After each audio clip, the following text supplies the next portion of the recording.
Please let him be dead. Please let it finally be over."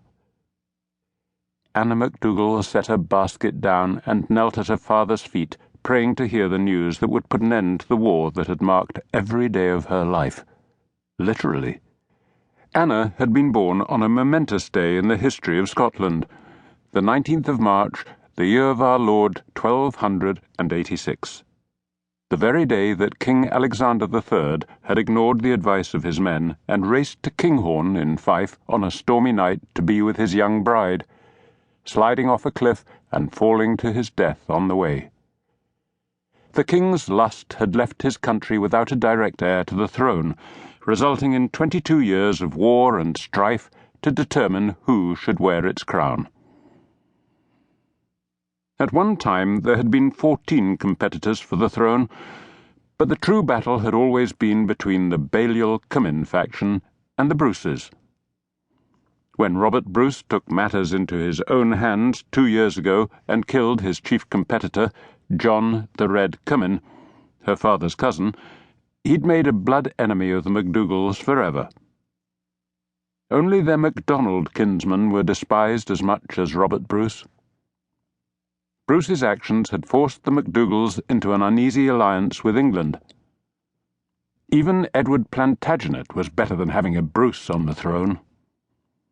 And it was Bruce's death that she prayed for now. Ever since word had arrived that in the middle of his campaign north he'd taken to his sickbed with a mysterious illness, she'd prayed for the ailment to claim him. For nature to vanquish their enemy. Of course, it was a terrible sin to pray for a man's death. Any man's death. Even a murderous scourge like Robert Bruce. The nuns at the Abbey would be horrified. But she didn't care. Not if it meant the end to this bloody, God-forsaken war, the war that already had claimed her brother and fiancé, and had taken its toll not only on her aging grandfather, Alexander McDougall, Lord of Argyll, but also on his son, her father, John McDougall, Lord of Lorne. Her father had barely recovered from the most recent bout of chest pains. She didn't know how much more he could take. Bruce's recent success had only made it worse. Her father hated to lose. It was hard to believe that a little over a year ago, King Hood had been on the run with only a handful of supporters, his cause all but lost.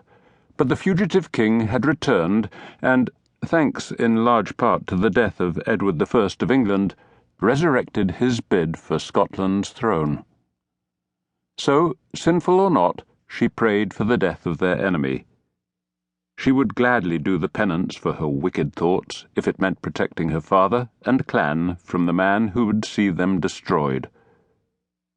Besides, as the nuns had told her countless times before, she'd never been destined for the life of a nun anyway.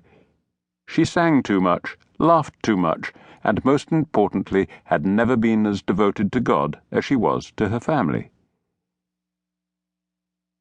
Anna studied her father's face, gauging it for any reaction as he tore open the missive and read.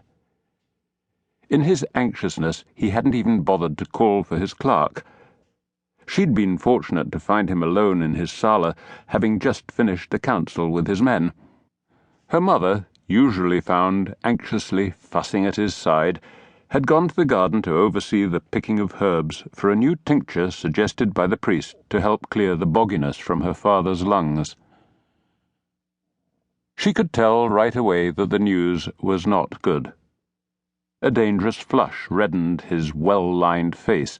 His eyes grew bright as if with fever, and his mouth fell in a thin white line. It was a look that struck fear in the hearts of the most hardened of warriors, but in Anna it only provoked concern.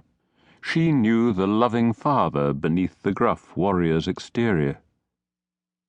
She clutched the arm of the throne-like chair upon which he sat, the carving biting into her palm. "What is it, father? What's happened?"